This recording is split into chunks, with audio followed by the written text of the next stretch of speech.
Be in a relationship. My wife cheated with my in-law. I've been married for 9 years with 2 kids. 2 years ago, I had a dream where I saw my wife sleeping with a man and I became physical with her after they finished. She began to cry and confess that she even had a physical affair with someone very close to me. That was in the dream. I called her and told her about the dream and she said nothing like that ever happened and that we need to pray against such. However, since then, our love life declined and we barely had slept together, not to talk of good bonding. I noticed my wife had changed and lived like someone who had a secret and couldn't say it. Every month, for over 2 years, I kept letting her know how I feel about her keeping a secret she's not able to say. I kept making my findings from her phone and mails and was about to find out when I confronted her with my findings. She then confessed recently that she had a physical affair with my sister's husband 2 years ago, just about the time I had the dream. I feel very betrayed and want to just leave the marriage, but she keeps crying and pleading, claiming she didn't know what came over her at that time and could not say it out. I really don't know what to do. My sister did not discuss with me, but I guess she knows because she asked my wife about it when she found out her husband was having phone conversations with her, but promised my wife she won't talk about it. I have 2 kids, I love them so much and I love my wife too, but this incident destroyed the connection between my wife and me. If I leave, the kids may suffer. If I remain, I will not be able to love her anymore and I may not be living a happy life. I didn't confirm from my sister, but my wife told me that my sister called her at a time to ask her what was going on between her and husband when my sister saw evidence of communication between them. I guess that was when the affair stopped.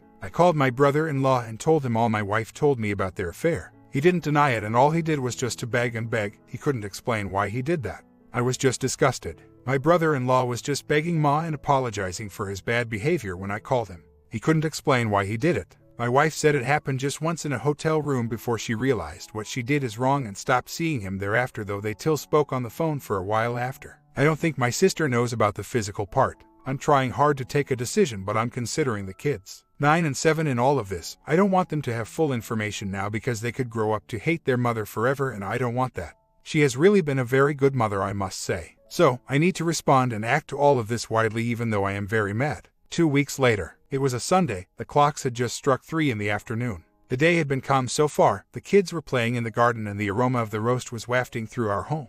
I had always enjoyed these tranquil moments of domesticity. They provided an illusion of security, of normalcy. But that day, it all came crashing down. It started with the phone, an unfamiliar number calling. My brother-in-law's voice came from the other end. There was something in the tone of his voice, a desperation, a panic. He begged for my forgiveness, tried to explain something, but his words were incoherent.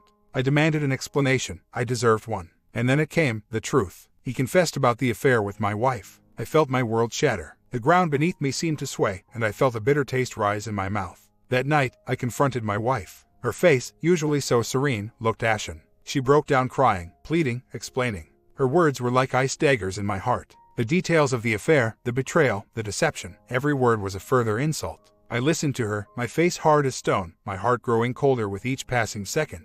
She was remorseful, she said, but remorse was far too little and too late. The house that was once full of laughter and joy became a graveyard of dead emotions. We both moved like specters in our own home, haunted by our past. The kids, our innocent angels, looked at us with confused eyes. They knew something was wrong, but they couldn't comprehend what. After long nights of contemplation and countless conversations with friends and a counselor, I took the decision to leave my wife. She pleaded, cried, promised to make it right. But the damage was done. The trust, once broken, was beyond repair. And so, we decided to part ways, to let each other go. The day we decided to end it, the sky was filled with dark clouds, as if mirroring my emotions. There was no rage, no argument, no dramatic showdown. Instead, there was a painful calm. As I packed my things, I felt a strange sense of liberation and agony. Every room, every corner of the house was a reminder of what we had, what we lost. I was leaving behind not just my wife, but a part of my life. As I closed the door behind me, I turned around for one last look. The woman standing there was not the one I had married.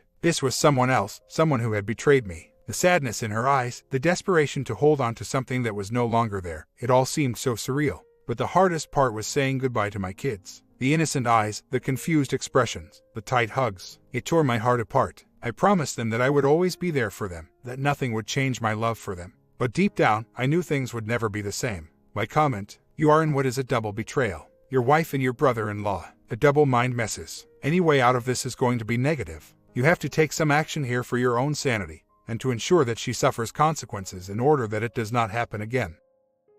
Story 2. The bottom lows. My life has been complete chaos. I was dating a man, 11 years younger than me, highly educated, extremely intelligent, fun to be with, and an amazing lover. I was totally in love with him. Our relationship was really up and down though. I thought he was undiagnosed bipolar, which I now know is true. We moved in together eventually, and the first 10 days, were amazing. Day 11 came. We went to the beach and did a bit of drinking. When we got home, I decided to go visit my kids for a bit, and my ex followed me back to make sure I got home safely. As soon as I got into our apartment, he snapped. He had been drinking while I was gone and was mad that I was at my old house with my ex and my kids. Needless to say, he attacked me and ex me to within seconds of me passing out.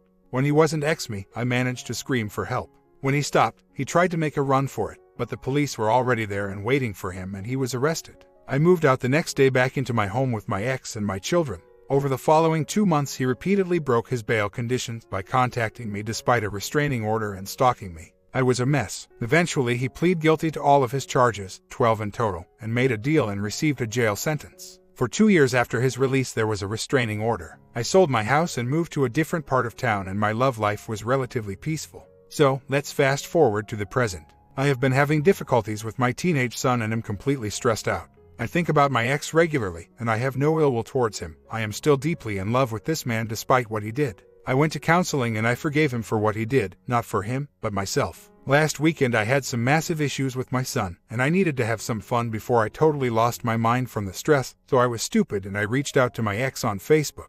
Big mistake. We started talking, and despite everything, criminal record, family not talking to him, damaging his career and owing the government money, he too has really strong feelings for me and told me that he is still madly in love with me, 3 years after everything went insane. He wanted to meet up with me and I agreed. I met him in a location near my new home for safety reasons, and we ended up going for a drive and talking for hours, discussing things that happened during the chaos and how life has been ever since for both of us. We had an amazing time together. It was just like the good old days and like we had never been apart. We ended up making love, which was mind-blowing like it used to be, and then he brought me close to home. I still have trust issues, so he only knows the general area where I live but does not know my actual address. We kissed and hugged goodbye and he left. I was literally on cloud 9 for days after. I felt so good. So, we have been in daily contact with each other since then. I have been hiding that from my friends and family. They completely hate him, and if they knew that we had met up and been together, they would go insane on me. I know that seeing him again was wrong and unsafe for me. However, we both still deeply love each other and seem to have this indestructible bond. Has anyone else ever gone through something like this? I know that I need to move on, and I have tried very hard over the past 3 years, but I am stuck. He is stuck. He is managing the medical condition that probably had a lot to do with how our relationship was and how it ended, which is good because I tried to get him help when we were together but was not successful. I am fearful to give him another chance. I know how everyone will react and it will not be good, but this bond between us is so strong that I am having a hard time fighting it, and I just wish certain things never happened, but they did. I am so torn. I had a father that was in my life. He has passed away now. He also had a mental illness and was violent towards my mother, who stayed with him a lot longer than she should have. When she finally got rid of him, he snapped one night in anger and tried to hunt her down, unsuccessfully. He did, however, find me and held a screwdriver to my throat as I was crying because he wanted to find her, which he didn't. My ex-husband was also verbally and emotionally abusive, which I think is the main reason for my son's issues. Yes, I have him in therapy and everything. He used to put holes in the walls, spit in my face and call me terrible names, and even attacked me a couple of times. Over the years, I have had boyfriends that were also similar in their actions, stalking and such, but I dealt with that a lot easier because I lacked an emotional connection, so it was easier. I just feel like a target. I have stayed single for long periods of time and am in therapy because I have PTSD from the violence I have experienced over my lifetime. I want to break this cycle so badly, but when it comes down to everything, I am just so weak, burned out. I need something to change, but I cannot find it. I know my man picker is broken. It always has been. Through counseling, I have learned that I have normalized abuse because I was surrounded by it as a child, and I grew up believing that it was normal and became accustomed to it and accepting of it. I don't trust myself or my decision-making when it comes to men at all. It always starts and then ends the same. I find someone that seems absolutely perfect for me. Things are wonderful between us and he seems just too good to be true. Then slowly the red flags start popping up here and there, usually just minor things that I am not too concerned about. Things start to intensify and the red flags get bigger and bigger, but by the time this happens I am in love and make excuses to myself for it, and then everything just blows up in my face. I then take the time to sit back and reflect upon everything that has happened, and then usually make the decision to end things. Some time passes. I am not upset anymore and I am moving on with my life. He reaches out to me and stupid me agrees to talk to him. Things are then back on. Things are good for a while, but then things start to go bad again, but much quicker and more intensely. Repeat, repeat, repeat. I need to stop allowing to let things go too far. I need to pay more attention to the red flags when they start popping up. I need to be less forgiving. I have so much work that I need to do on myself. I have done it before and I can do it again. I need to go back to the local women's shelter and register myself in another abuse recovery group, and I need to do it fast before I get myself involved with this man again, and I need to just stay away from men completely, at least until I am completely healed and have the emotional strength to be able to say goodbye when those red flags start popping up, and try to fix my broken man picker. I also need to get over my ex. We were apart for 3 years and I did not get over him and he did not get over me. He is an addiction and I need to end that. I am going to try this week to seek some help. I really needed it this weekend, but there was nothing available, and of course, I once again screwed up and caved. He texted me from around the corner and was like, let's go to party. I got into his car, he bought some alcohol, and we drove to another city where he rented us a hotel room. We had a few drinks and made love all night and fell asleep in each other's arms. We talked about a lot more things. Things that really hurt me but are not really in my control since we are technically not together. But I know this man like a book and things are going to change. So, tonight happened. He texted me the transcript of what happened when he was sentenced, and all I could do was cry. He is living with someone else now, but he keeps her at arm's length. She has no idea about him, or his past, or his family. He tells me that he still loves me and wants to know how we could work again on my end of it all. All I can think about is how stupid she must be for not asking these things. He says he doesn't love her, and I actually believe that, because if she loved him, she would want to know about his past and his family. She would also go insane reading him going guilty repeatedly. Poor woman. So, I want to add a few updates on life. I knew my ex is dangerous, but I was still drawn. We actually went on an amazing vacation together, but ended up splitting ties after it, with a lot of love making, holding hands, sharing an amazing number of memories together, holding each other, kissing, touching, making more moments. It was bittersweet. It was like our final goodbye. I needed it. He needed it. We will always have our goodbye that we both needed. We both have our photos. I am so destroyed again because I could have forgiven him about everything and moved forward. But I would have lost everyone else in my life, and they are most important to me. At least I said my piece and I am alive after, because he did try to kill me when we were alone.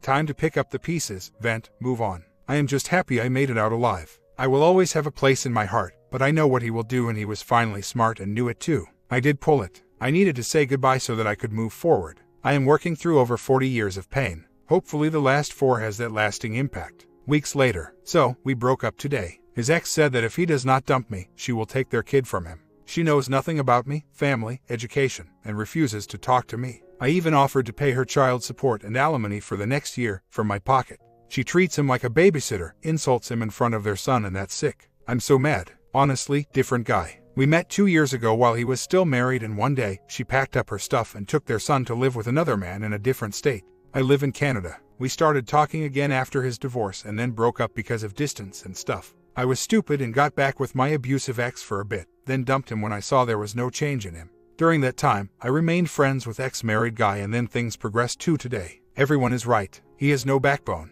He claims to be unhappy when he is close to her, and today, she told him basically it was me or their child.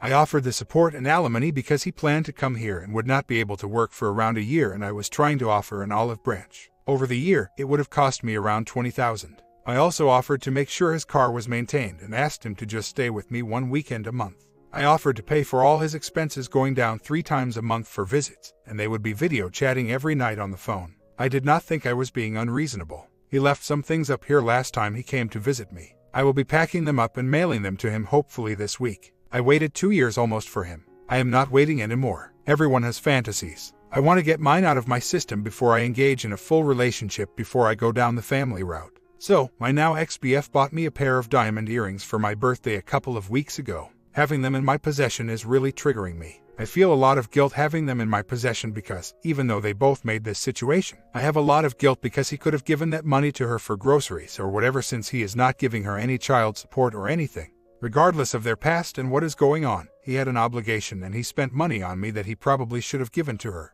Should I send her the earrings so she can pawn them and spend the money on their child? Or should I give them to a local organization so they can give them to a girl that has had a crappy life and would love getting them and hopefully help her through a difficult time? My grandmother, who I was very close to, passed very suddenly. Just her, me, doctors, last week. My life has not been fun, and it is probably a lot worse than I let on. I have a couple issues bothering me today. 1. I told my most recent ex-BF that she passed because she liked him a lot and I thought I should let him know. 2. My ex-BF before him, that ex me senseless because he is mentally sick, which is still obvious. I meant to text someone else to let them know what happened, but my eyes were so swollen from crying that my vision was blurry and I picked the wrong contact name. He got the message and then went abusively insane on me, even though I apologized right away. He eventually stopped, then 3 days later asked me to have sleep with him. They are both jerks as far as I am concerned. Number 2 for obvious reasons, but I never thought number 1 would be so cold, especially after like a week of being apart. Is it just me? I could never walk away from someone that I love in such a time of pain. Should I be thankful I dodged that one? Because it is just a picture of the future if we even did work stuff out, which I doubt would ever happen. My H, who I do rely on a great deal because of my medical issues, had a holiday booked to see his family, which I was fine with, even though he booked it and told me a month later. My only issue was the length of time. He was planning on going for 3 weeks. I asked him to change it to 2. I am practically bedridden, have nursing coming in daily to clean my infection. I cannot walk more than 500 feet without being in extreme pain. I am not allowed to lift more than 3 pounds for the next 4 to 6 weeks minimum. On top of this, he left me alone with 2 disabled children and I have no one else to help me. I cannot go grocery shopping because I cannot fully walk through a store, and even if I pushed hard enough to get through that, many items I am not able to either bend over or lift. Same thing applies to laundry. Out laundry has to be taken currently to a laundromat.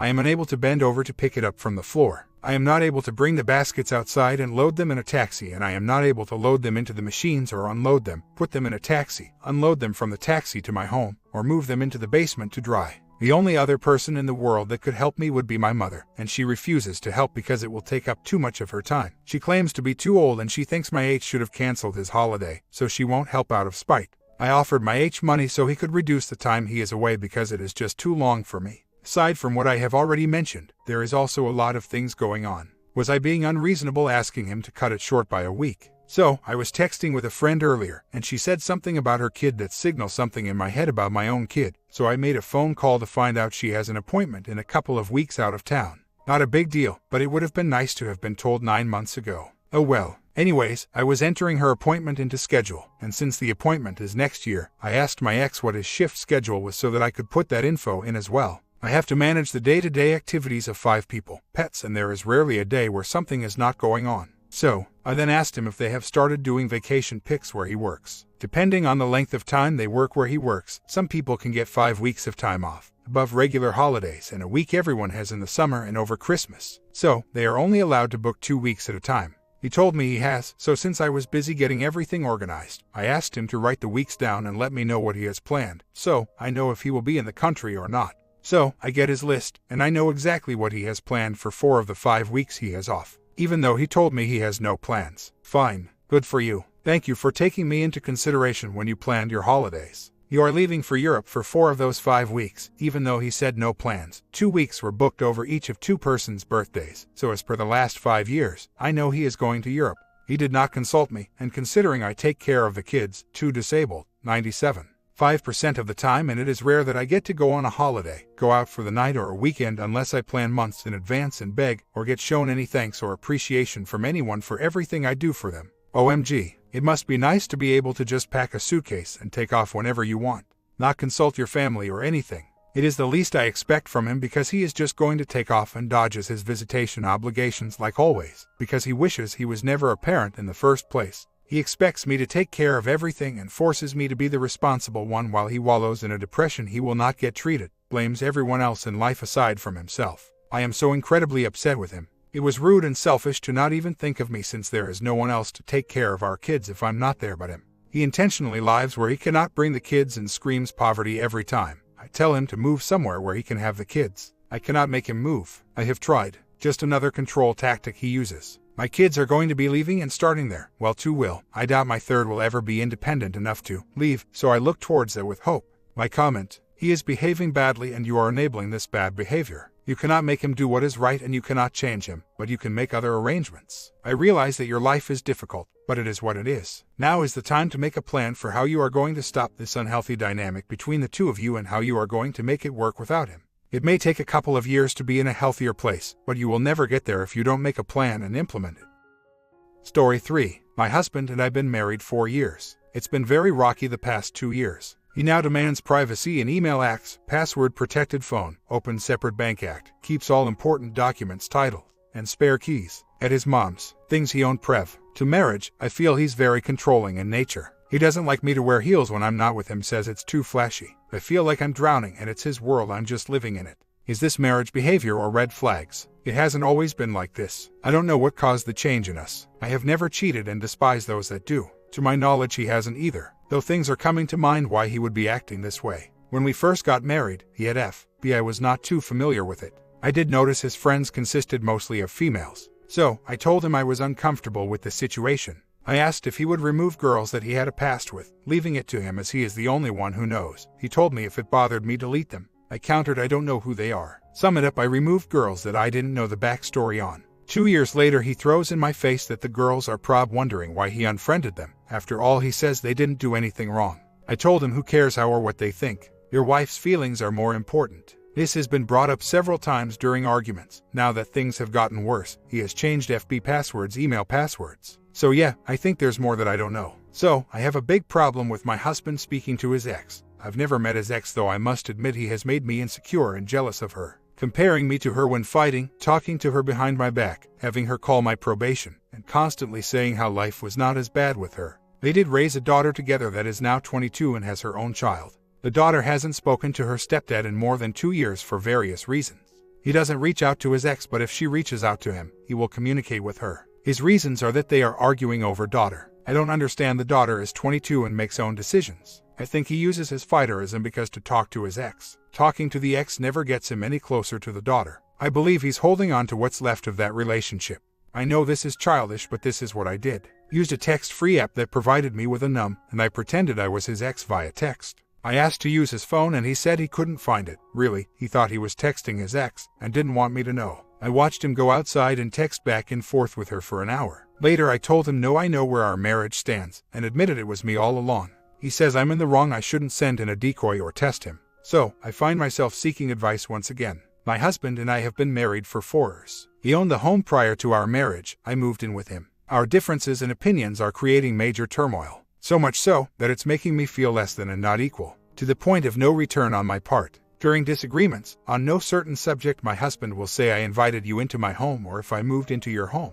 I don't understand why he even states that, nor do I see how that matters. I told my husband, I feel the only time those statements should be brought up is during separation or divorce. The fact that I moved in with him does not give him in any way more rights, advantage, or upper hand in our relationship. I asked him if he feels that he has some type of superiority over our relationship because I moved in with him. He says that it doesn't, but he still throws that up in my face. I think he really believes that it matters in some way. I just don't see how it affects a relationship, marriage, or partnership.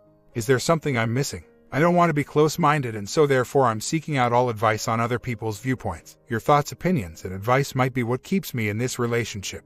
My husband making the remarks that he invited me into his home that he built happens at random, in all honesty. But I can think of a scenario where my 12-year-old son was being annoying. All kids are at times. As a mother, I'm used to that kind of thing. My husband has 2 older girls that are now 21 and 23, so he's very much over the raising kid thing, and states his kids never annoyed him or never had to be told more than once. I've dubbed them the robot kids, lol. Therefore he has no patience when it comes to kids or kids that aren't his own. Example, my son asked my HB what's for dinner. HB responded burgers and baked beans. My son then repeated baked beans, walking throughout the house just being silly. My HB took that as being disrespectful, mocking, and doing so directly toward my HB. It got kind of heated, all the while my son is being called disrespectful, that he needs a paddling, and that he was mocking or making fun of how my HB says those words. My son looking hurt and confused because he didn't mean it like HB was taking it. I pulled HB to the side and tried to explain my son was just being a kid. He didn't have it out for my HB, he was just bored, repeating words as he walked from kitchen to his room. Kids are annoying at times, I think most would agree. Whereas my HB was saying he needed to be paddled for mocking him and was a very disrespectful kid. The opposite is true. My son didn't even know that his stepfather was seeing from a totally different standpoint. Behind closed doors, I tried to make my husband understand that my son loves him, gets upset, feelings hurt when my HB is this way. I see both sides. My son can be annoying and my HB takes things personally a lot and thinks it's all about him when in fact it's not. The above was an example of when my HB would say I invited you into my home and have been putting up with your son for 33 days now. Or you moved into my home and going to let your son disrespect me. And to be very clear, my HB does not have a speech impairment. I guess he's self-conscious, but even I didn't know. My son is on fire for Jesus, very sheltered for age 12. Son's father's a pastor and takes things a bit extreme. My son know my HB and I are going through some things and cries because he wants us to fix it. He loves my HB and is not out to get on his nerves intentionally. My HB allows me to decorate, paint accent walls and things like that, without bringing up that it's his home. He oftentimes reminds me of how much he lets me do in his home, stating, "I let you decorate, paint, etc." It's more about the rules or how he wants to live his life that he will throw those comments in my face. He said growing up he was not allowed in his parents' bedroom. They kept the door shut at all times. He had to knock only in emergencies. I've had my son for the summer vacation. I'm uncomfortable relaxing in bed watching TV with the door shut. My son being the only one in the home makes me feel that he's closed off from us, especially knowing he's not allowed to knock on door unless he absolutely needs something. I tried to talk to my HB about this, saying I would feel more comfortable if we could just leave door cracked. That way I didn't feel I was pushing my son off to the side while he was playing his video games. If my son wants to say, "Hey mom, how do you do this?" I want him to be able to. My HB was raised accordingly. My HB would say if I moved into your house I wouldn't be trying to come in and change things and make rules. I calmly explained to my HB, when you were growing up you were raised one way and I another. I was raised where it's okay for the kids to come and cuddle on the bed with the parents if something was on that was suitable for the kids to watch. Again, I tried to explain to my HB, he was raised one way and I another, but this is my husband's house. I moved in with him. I don't think it should matter in a relationship. We both moved into each other's lives. Both should make the other happy by bending a little here and there. I do feel this is my HB world and he's allowing me to live in it. His world, his rules. His house, his rules. His life, his way of life. His beliefs, his way of believing. I don't think he's completely open in all aspects to share his life. Yes, he's sharing his home with me, but it will never be my house. He says this is my house, it's your home. Well, I want to share a house and a home. I'm pretty set on getting my own. Been looking for a week just hoping someone out there can tell me something that would change the course for me. My comment, he's obviously very controlling. Forget about the house for a moment and focus on how your son is being impacted by all of this. That's a major issue that will get worse with time. Think a 12-year-old boy is annoying. Try the teenage years. They really will drive him crazy. He's not interested in being a step-parent, so you have to wonder why did he marry you knowing you had a child. Maybe he hoped you'd only see him rarely. Keep looking for another place.